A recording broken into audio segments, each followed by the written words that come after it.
तो हाय, मैं रवि की भसड़ में आपका स्वागत है। तो मैं आपको इस पुछड़ी गांव की ज़मीन जो कि रामनगर उत्तराखंड में है, यहाँ से मैं आपको आज बताऊंगा कि उत्तराखंड में कांग्रेस से आए सतपाल महाराज को मुख्यमंत्री क्यों नहीं बनाया गया और असम में कांग्रेस से ही आए हेमंत बिश्व शर्मा को मुख्यमंत्री क्यों बनाया गया, उस पर ये शानदार बहस है। प्लीज़ इस वीडियो को अंत तक आप ज़रूर देखिएगा, ज़रूर सुनिएगा और ये जानने की कोशिश कीजिएगा कि आखिर सतपाल महाराज में क्या कमी थी और हेमंत बिश्व शर्मा में ऐसी क्या खूबी थी कि उन्हें मुख्यमंत्री बना दिया बीजेपी ने कांग्रेस से आने के बावजूद। तो मैं शुरू करता हूँ सतपाल महाराज से कि आखिर उन्हें मुख्यमंत्री क्यों नहीं बनाया गया। उसके दो मुख्य कारण थे। पहला ये कि सतपाल महाराज जी सबसे ज़्यादा मुस्लिम तुष्टीकरण वाले नेता माने जाते हैं उत्तराखंड। अभी जो मैं आपको मस्जिद दिखाई है, ये जो आप देख पा रहे हैं, ये मस्जिद कोसी के 100 मीटर की दूरी पर है, यानी एक ऐसी जगह पे जहाँ पे किसी भी तरीके से कोई धार्मिक स्थल नहीं होता।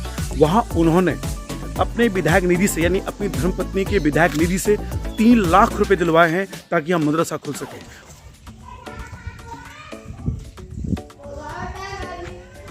और मैं इस समय हूँ रामनगर, कोसी के किनारे, लगभग यहाँ से कोसी 100 मीटर की दूरी पर है और इस 100 मीटर की दूरी पे खूबसूरत रामनगर के बगल में है ये एक बहुत प्यारा सा मदरसा मस्जिद, जिसे बसाया गया है सतपाल महाराज जी के द्वारा। यानी कि जब उनकी धर्मपत्नी रामनगर क्षेत्र की विधायक थी तब उन्होंने इस मस्जिद के लिए, जो कि जंगल में है, जो कि कोसी नदी के 100 मीटर की दूरी पर है, उस पर उन्होंने दिया था 3 लाख रुपए अपनी विधायक निधि से। यानी तो ये मेरे ठीक पीछे आप देख पा रहे हैं इस प्यारी सी मस्जिद। और ये सिर्फ एक उदाहरण भर है। पूरे उत्तराखंड में अगर आप देखेंगे कांग्रेस के शासनकाल में जितनी भी मस्जिदें बनी हुई हैं, वो सब मस्जिदों में सतपाल महाराज और हरीश रावत ने एक प्रकार से होड़ लगी हुई थी कि कौन सबसे ज़्यादा मस्जिद और मदरसे बनाता है और अपनी विधायक निधि इन पर खर्च करता है। तो पहला उदाहरण आपने देखा कि 3 लाख रुपए उन्होंने दिए हैं जहां पर किसी भी तरीके से कोई भी धार्मिक स्थल नहीं बनाया जा सकता। वहां पे अमृता रावत, सतपाल महाराज की धर्मपत्नी ने, जो रामनगर से विधायक थी, 3 लाख रुपए विधायक निधि से दिए हैं। ये एकमात्र उदाहरण आपने देखा। दूसरा, आपने केदारनाथ मूवी के बारे में सुना होगा। केदारनाथ, तो मैं आपको बताता हूँ केदारनाथ मूवी क्या है।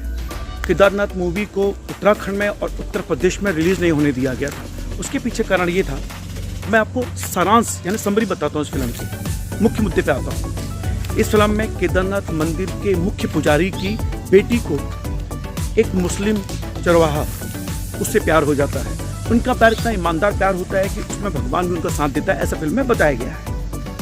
अब हिंदू समाज, ब्राह्मण समाज, एक मुस्लिम लड़का उसकी लड़की से प्यार करेगा तो वो जायज़ है। तो वो हिंदू लड़की भगवान से प्रार्थना करती कि अगर हमारा प्यार सच्चा है, मुसलमान युवक सच्चा है, ईमानदार है, तो यहाँ बाढ़ आ जाए, और केदारनाथ में बाढ़ आ जाती है। अब आपको एक उदाहरण बताता हूँ कि मेरी भांजी, मैं उस दौरान रामनगर आया हुआ था दिल्ली से, तो वो मुझे बोलती है कि मामा बताया आपको केदारनाथ में बाढ़ क्यों आई?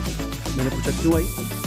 मेरे पता है, वहाँ एक मुस्लिम लड़का एक हिंदू लड़की से प्यार करता था और उन हिंदू कमीनों ने उस मुस्लिम लड़की से उसकी शादी नहीं होने दी, जिसके कारण उस लड़की ने तपस्या की और वहाँ बाढ़ आ गई। मैं हैरान था। जबकि आप जानते हैं केदारनाथ बाढ़ का मुख्य कारण क्या था, आप जानते ही हैं, उस पर बात करूँगा मैं।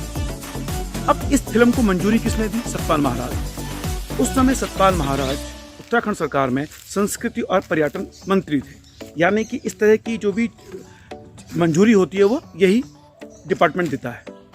अब इस मंत्रालय के पास चिट्ठी पहुंची, सब पहुंचा होगा, उसके बावजूद सतपाल महाराज ने इस फिल्म को मंजूरी दी। वो कहते हैं मुझे इस फिल्म की कहानी पहले नहीं पता थी। इसको बेवकूफ बना रहे हैं सतपाल महाराज। आप जानते हैं कोई भी मूवी जब बनती है तो उसकी स्टोरी उस संबंधित विभाग को दी जाती है, उसके बाद वो उसकी मंजूरी देता है।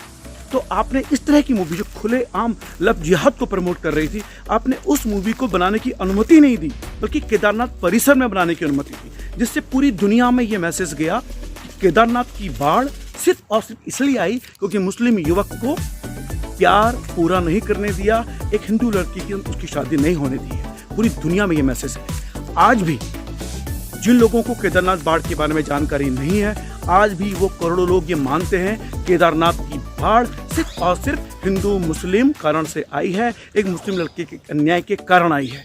आप जानते हैं वो क्यों? क्योंकि इस फिल्म ने ये संदेश दिया है और इसका एकमात्र दोषी है सतपाल महाराज। काश वो मंजूरी नहीं देते। तो आपने 2 कारण सुने जिनके कारण भारतीय जनता पार्टी ने सतपाल महाराज को उत्तराखंड का मुख्यमंत्री नहीं बनाया, ना ही वो उनकी प्राथमिकता में आ पाया। हेमंत बिश्व शर्मा क्यों बने मुख्यमंत्री? क्योंकि वो भारतीय जनता पार्टी की आइडियोलॉजी में फिट हो गए थे। दोनों लगभग एक ही समय में, 1 साल के अंतराल में भारतीय जनता पार्टी में शामिल हुए। एक मुख्यमंत्री बन पाया, दूसरा नहीं। जबकि सतपाल महाराज योग्य व्यक्ति हैं, उनको मुख्यमंत्री बनना चाहिए था। तो ये 2 कारण थे जिनके कारण उनको मुख्यमंत्री नहीं बनाया गया। सतपाल महाराज जरूर गौर करें कि जिस तरह से मुस्लिम तुष्टीकरण में वो आगे रहे हैं, लव जिहाद को प्रमोट करती हुई फिल्म का उन्होंने साथ दिया, वो उनके लिए घातक सिद्ध हुआ है।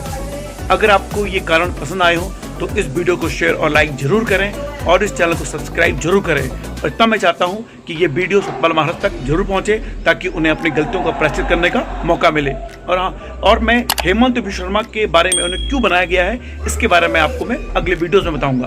तब तक के लिए जय भारत, जय हिंद।